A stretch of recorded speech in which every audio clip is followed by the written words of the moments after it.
saw is something quite bizarre, and then the installation was like, oh wow, around the exhibition. It's quite intimidated because the straight face. I got scared at first.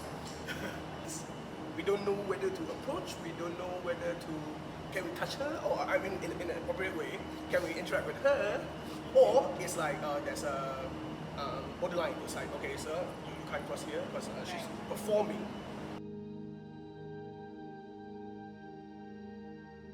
I did want to engage, but I think it could also be intimidating. Even though she's the artist, it makes the person coming in that doorway be the center of attention, which I knew they would be uncomfortable with.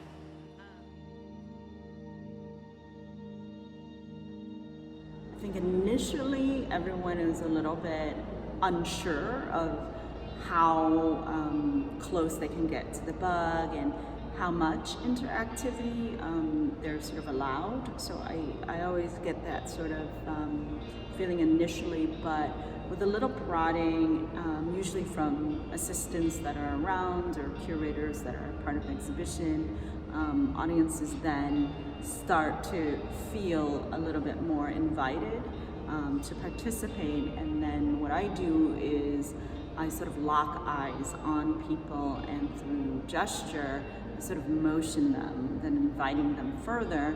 And once I get them in terms of having some kind of proximity to the bug, then sort of the magic happens. It's sort of, many people tend to soften, many people then sort of react in the moment, and those have all ranged from sort of gentle tenderness with the bug to kissing her, rubbing her head rubbing together, or just taking a selfie. And a lot of people want to take a selfie, and many of them actually whisper to the bug, asking for permission. So I also like that.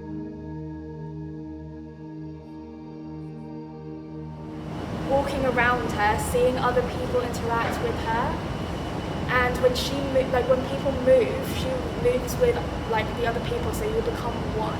It's like you're becoming one with the artist because they're moving together. And at the same time, it gives you a feeling of not being alone. Usually in museums, there's a feeling of emptiness because you're walking around by yourself or with other people, but it's you and the painting, and you're the one interacting and making things with the painting. Whereas with this, it felt like you were there, one-on-one with someone, but then seeing her interact with everybody, it makes you feel like you're a part of the artwork as well.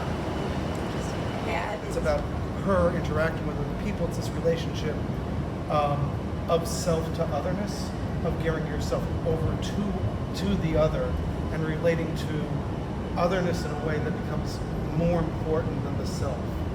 And so that sense of that performance it kind of opens yourself up to a lot of emotions that you wouldn't find otherwise. And I think it allows other people to be invested in it. It gives room for me as a viewer to feel that I'm part of what's going on. People, once they soften and once I sort of lock eyes on them and give them permission to be closer, that does so much to people, and all sorts of nice gestures of humanity, I think, are showcased in those moments, from the hugging to the embracing to, I think I got kisses a couple times, to just a nice stare down, not a threatening stare down, but just a nice shared moment of having this eye contact, and then again the gesture of the bow to sort of end it.